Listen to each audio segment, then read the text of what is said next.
दोस्तों, yes bank limited की बात करें तो स्टॉक के अंदर आज काफ़ी अच्छी तेज़ी देखने को मिली और इसके पीछे बड़ा रीज़न है।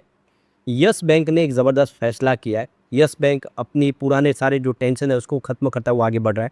ऐसे में क्या उम्मीद कर सकते हैं? एक समय 3 डिजिट में ट्रेड करने वाला यस बैंक इस समय मात्र 23 के आसपास है। क्या आने वाले इसमें ये बेहतर करेगा? दूसरी तरफ अगर हम रिलायंस पावर की बात है तो यहाँ पे एक बड़ी अपडेट निकल के आ रही है। अनिल अंबानी के लिए मुसीबत है जो कम होने का नाम नहीं ले रही है। क्या है प्रॉब्लम उसको जानेंगे और किस तरह से रिलायंस पावर आगे जाके बेहतर कर सकता है। साथ में हम जेपी पावर की बात करेंगे जो अब अदानी पावर का हिस्सा बन चुकी है। क्या आने वाले इसमें जेपी पावर अच्छा करेगा क्योंकि स्टॉक अभी भी बहुत नीचे है, जबकि फंडामेंटली कंपनी अच्छी है, बिजनेस अच्छा है, प्रॉफिट में इस बार का भी ने बताया। साथ में हम ऑर्गेनिक रिसाइकलिंग लिमिटेड को डिस्कस करेंगे जिसने बहुत ही शानदार बोनस देने का ऐलान कर दिया है। लेकिन फ्रेंड्स, उससे पहले अगर आप पहली बार हमारे चैनल पे आए तो चैनल को सब्सक्राइब कर दीजिए, एक बेल आइकॉन दबा दीजिए ताकि जब भी नया वीडियो बने पहला नोटिफिकेशन आपको मिले। वीडियो पसंद आए तो लाइक से जरूर कीजिए।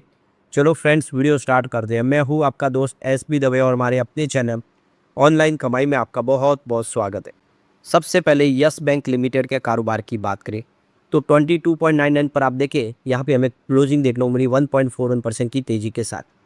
तो शुरुआत बिल्कुल फ्लैट हुई थी, उसके बाद देखें तो हल्की सी गिरावट भी हुई। आप देखें 22.45 का लो बना, इसका मतलब गिरावट हुई थी, लेकिन खरीदारी के दम पे इसने 23 को क्रॉस किया है।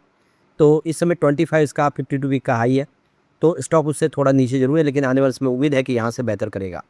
तो आज बाजार खुलने के पहले जो अपडेट निकल कर आई है उसमें देखो कि टेलीकम्युनिकेशन डिपार्टमेंट यानी डीओटी ने बैंकों द्वारा एक बोरोवर के लिए 281.44 करोड़ रुपीज़ की जो बैंक गारंटी थी उसको इन्वोक करने का फैसला किया है। बैंक ने एक्सेप्शन की इसकी ऑफिशियल जानकारी दे दी है। तो यस बैंक से मिली जानकारी के अनुसार बैंक ने 2018 में एक उधारकर्ता की ओर से डिपार्टमेंट ऑफ टेलीकम्युनिकेशन के पक्ष में बैंक गारंटी जारी की थी। ये गारंटी स्पेक्ट्रम के लिए सालाना पेमेंट को टालने डिफर्ड पेमेंट के बदले सिक्योरिटी के तौर पे दी गई थी। तो इस समय जो कर्जदार है वो इंसॉल्वेंसी प्रोसेस के तहत गुजरे, यानी सीआईआरपी कॉर्पोरेट इंसॉल्वेंसी प्रोसेस चल रहा है। यह प्रक्रिया 2018 से इंसॉल्वेंसी बैंक्रप्सी कोड 2016 के तहत चल रही है। फिलहाल कंपनी का मैनेजमेंट एक रिजोल्यूशन प्रोफेशनल के हाथों में यानी आरपी के हाथों में, और यहाँ पे डीओटी ने खेल कर दिया। तो दूरसंचार विभाग ने 14 जून 2026 को इन बैंक गारंटियों को लागू करने के लिए निर्देश जारी किया है। बैंक ने स्पष्ट किया कि इस बैंक गारंटी की राशि से संबंधित उसका दावा पहले से चल रही दिवालिया प्रक्रिया को स्वीकार कर लिया गया है। अब यहाँ पे जो बड़ी अपडेट निकल के आ रही है, 2020 के बाद जो इन्होंने 81 बॉन्ड्स जारी किया था जिसका पैसा लोगों का डूबा, उसके 6 साल के बाद फिर से बॉन्ड बाजार में उतरने की तैयारी कर रही है यस बैंक। तो यहाँ पे देखिए यस बैंक विदेशी निवेशकों से डॉलर में कर्ज जुटाना चाहता है। इसके बदले बैंक निवेशकों को बॉन्ड देगा, उन पर तय ब्याज चुकाएगा और 3 साल के बाद मूल रकम वापस कर देगा। तो ये शेयर जारी करने की योजना नहीं है, इसलिए डॉलर बॉन्ड आने से मौजूदा शेयरधारकों की हिस्सेदारी अपने आप कम नहीं होगी। यानी शेयरों की संख्या बढ़ने से होने वाला जो डायल्यूशन फिलहाल इस खबर से जुड़ा हुआ नहीं है, यानी शेयरों धारकों के लिए कोई प्रॉब्लम नहीं है। बॉन्ड का साइज अभी सामने नहीं आया है, रिपोर्ट में इसे बेंचमार्क साइज का इशू बताया गया है। इसका मतलब है कि बैंक अंतर्राष्ट्रीय बाजार से पर्याप्त बड़ा बॉन्ड लाने की तैयारी कर रहा है। विदेशी निवेशकों के साथ होने वाली बातचीत के बाद ये रकम और ब्याज दर सब तय की जाएगी, यानी बड़ी फंड रेजिंग की तैयारी हो रही है यस बैंक की। तो 6 साल के बाद ये तैयारी हो रही है। 2020 में देखे तो यस बैंक डूब चुकी थी और उस समय देखे तो 81 बॉन्ड्स जो थे टियर 1 बॉन्ड्स जो है उसको राइट ऑफ कर दिया गया था आरबीआई ने, और जो आप देखे निवेशक थे उनके पैसे वापस नहीं मिले। यस बैंक की इस पूरी रकम उनके डूब गई। फिलहाल ये पूरा मामला कोर्ट के अंदर है और इसीलिए ये जो आगे के ये बॉन्ड्स होते हैं वो इतने सुरक्षित नहीं होते। कभी प्रॉब्लम हो गई अगर बैंक को तो वो राइट ऑफ भी किए जा सकते हैं। अब सवाल ये है कि अगर विदेशी निवेश यस बैंक के जो डॉलर बॉन्ड खरीद लेते हैं तो इससे एक बात समझ में आएगी, यस बैंक की साख में सुधार हुआ है और पता चलेगा कि जो ग्लोबल निवेशक है बैंक को डॉलर में कर्ज देने को बिल्कुल तैयार है। बैंक के लिए फंड जुटाने का नया रास्ता भी खुल जाएगा। वो केवल घरेलू जमा या रुपए वाले बॉन्ड पर निर्भर नहीं रहेगा, अलग अलग स्रोतों से पैसा मिलने से फंडिंग की स्थिति भी मजबूत होगी, यानी यस बैंक की स्थिति आने वाले समय बेहतर होगी। अब एक क्रिशिल ने देखिए यस बैंक के जो इंफ्रास्ट्रक्चर बॉन्ड और बेसल 3 के जो टियर 2 के बॉन्ड है उसकी रेटिंग जो AA- थी उसको बढ़ा के AA+ कर दिया है। साल 2023 की शुरुआत में इसकी रेटिंग A- थी। रेटिंग में सुधार से बैंक के कर्ज चुकाने की क्षमता और कमाई में बेहतर संकेत देता है। तो अच्छी खबर है, yes bank dollar bond Moody से BA और S&P ग्लोबल से BB+ रेटिंग प्राप्त है। दोनों रेटिंग इन्वेस्टमेंट ग्रेड से एक पायदान नीचे। इसका मतलब है कि विदेशी निवेशक इस बॉन्ड को पूरी तरह से जोखिम मुक्त नहीं मानेंगे और ज़्यादा ब्याज की मांग कर सकते हैं, यानी रिस्क है तो ब्याज भी ज़्यादा मान सकते हैं। अब जिनके पास शेयर है उनको क्या करना चाहिए, तो देख सकते हो कि सिर्फ एक दिन की तेजी देखकर ज़्यादा उत्साहित नहीं होना चाहिए। बॉन्ड की अंतिम ब्याज दर, विदेशी निवेशकों की मांग और बैंक की कमाई पर नज़र रखना जरूरी है। इसके साथ ही बैंक की डिपॉजिट ग्रोथ, खराब कर्ज, प्रॉफिट, ब्याज से होने वाली आय भी देखनी है। बॉन्ड बाजार में वापसी एक सकारात्मक संकेत जरूर है, लेकिन बैंक की समस्या अभी भी है और वो एक दिन में खत्म नहीं होगी, ये भी देख के आपको विचार करना चाहिए। अब रिलायंस पावर की बात करें, 22.74 पर क्लोजिंग थी, 1.04% की यहाँ पे गिरावट देखोगे। स्टॉक काफ़ी कमजोर है। आप देखिए ये स्टॉक 76 तक गया हुआ है, इस समय 22 रुपये के आसपास है। और कंपनी के बिजनेस की वजह से नहीं, बल्कि अनिल अंबानी के खिलाफ जो एक के बाद एक खबरें निकल के आ रही, जो अलग अलग एजेंसियों की कार्रवाई हो रही है, जिसकी वजह से ये प्रॉब्लम हो रही है। और अब एक बड़ी कार्रवाई और की है, इस बार डीओटी की तरफ से कार्रवाई है, टेलीकम्युनिकेशन डिपार्टमेंट ने इसकी कार्रवाई की है।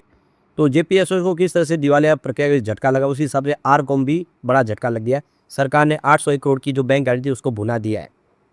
तो आरकॉम इस समय दिवालिया प्रक्रिया से गुजर रही है और आप देख सकते हो रिलायंस कम्युनिकेशन की मुश्किलें और बढ़ गई है। तो दूरसंचार विभाग डीओटी ने कंपनी द्वारा विभिन्न इंस्पेक्टर निरव के जो जमा की गई 801 करोड़ के आसपास की जो बैंक की जो फाइनेंशियल बैंक गारंटी थी उसको भुना लिया है, यानी उसको कैश कर लिया है। तो डीओटी ने अलग अलग बैंकों को कहा था कि वो राशि जो है भुना ले। यहाँ पे 201 करोड़ के आसपास की राशि तो ऑलरेडी यस बैंक ने भी भुना दी है। तो आरकॉम के इंस्पेक्टर मुक्तामी की जो किस्तें जमा करके रखे उसके लिए जो बैंक गारंटी सुरक्षित रखी थी वो अभी यहाँ पे कैश करना शुरू कर दिया है डीओटी ने। तो ये कंपनी के अनुसार जो कार्रवाई है वो उन वार्षिक किस्तों के छूट की वजह से, डिफ़ॉल्ट किया उसकी वजह से की गई है, जो स्पेक्ट्रम नीलामी के तहत सरकार को चुकानी थी। इन बैंक गारंटियों की जब्त दूरसंचार विभाग ने कुल 4 बैंकों द्वारा आरकॉम की ओर से दिए गई गारंटी को भुना है। इसमें सबसे बड़ी राशि यस बैंक और स्टेट बैंक ऑफ इंडिया से जुड़ी हुई है। तो आरकॉम की तरफ से कहा गया है कि बैंक गारंटियों की इस तरह से बुनाए जाने से कंपनी की देनदारी और दावों पर वित्तीय प्रभाव पड़ सकता है। कंपनी वर्तमान में इस कार्रवाई और कानूनी पहलुओं की जांच करी है, क्योंकि ऑलरेडी जो इसके लैंडर्स हैं उनको पैसा अब रिकवर करना था, लेकिन ये बड़ी रकम है जो ऑलरेडी सरकार ने ले ली है। तो कंपनी ने कहा है कि वर्तमान में पूरा मामला इंसॉल्वेंसी प्रक्रिया के तहत गुजर रहा है। एनसीएलटी ने यहाँ पे आरपी अपॉइंट किया अनीश निरंजन नानावटी को, और अब वो सभी कानूनों पे विचार करें, जो उनके राइट्स है उसका इस्तेमाल करेंगे, उचित कदम उठाएंगे, ऐसा उनका कहना है। अब यहाँ पे जयप्रकाश पावर एचएस लिमिटेड की बात करें तो 17.42 पर क्लोजिंग थी, 0.17% की यहाँ पे तेजी देखने को मिली। अब देखो पिछले दिनों बहुत सारी लार्ज डील हो रही थी, बड़ी बड़ी डील के माध्यम से जेपी पावर में खरीदारी हो रही थी। आज की बात करें सिर्फ एक डील बड़ी हुई है, वो भी 10:33 पर। ये देख लूँ कि 0.99 करोड़ की, यानी 1 करोड़ से कम रकम की 56,09,886 शेयरों की एक डील हुई है, 17 रुपये 32 पैसे की प्राइस से। तो आप क्लियरली समझ सकते हो कि फिलहाल जो बड़े फंड हाउस है वो इसमें एक्टिव नहीं है, और जब तक बड़े फंड हाउस नहीं लौटेंगे शेयर की प्राइस में बड़ी वृद्धि की संभावना नहीं बन सकती। लेकिन कुल मिला के कंपनी की स्थिति मजबूत है। अदानी पावर का सपोर्ट मिल चुका है, अदानी पावर इसके प्रमोटर है। जेपी एसोसिएट से उनको 24% की हिस्सेदारी डायरेक्ट मिल चुकी है, और आने वर्ष में उसकी हिस्सेदारी को और बढ़ाया जा सकता है। ऐसे में जेपी पावर आने वर्ष में बेहतर कर सकता है। कंपनी के सेल्स ग्रोथ की बात करूँ, 10 ईयर के हिसाब से 3% था, 5 ईयर के हिसाब से बढ़ के 11% तक पहुँच गया था, लेकिन 3 ईयर के हिसाब से गिर के -1% पर आ गया था, डाउन हो गया था सेल्स ग्रोथ। इस बार 9% पे अच्छी बात है, सेल्स ग्रोथ फिर बढ़ने लगा है। प्रॉफिट ग्रोथ की बात करूँ, 10 ईयर के हिसाब से 15% था, 5 ईयर के हिसाब से बढ़ के 24% तक पहुँच गया, 3 ईयर के हिसाब से सीधा 97% तक पहुँच गया। इस बार 12% है, ये थोड़ी कमी आ गई है प्रॉफिट ग्रोथ में। अब ऑर्गेनिक रिसाइकलिंग सिस्टम की बात करूँ, 239 पर क्लोजिंग थी, 0.17% की गिरावट देखने को मिली। अगर आप बोनस लेना चाहते हैं तो आपके लिए एक अच्छा मौका है। रिसाइकलिंग सिस्टम जो ऑर्गेनिक है वो यहाँ पे 1-2 के रेशो में बोनस शेयर देने जा रही है। रिकॉर्ड डेट फाइनल है 20 अगस्त 2024। आपके पास अभी दिन है 20 अगस्त, इसकी रिकॉर्ड डेट मतलब 20 अगस्त को आपके डीमैट अकाउंट में शेयर होने चाहिए।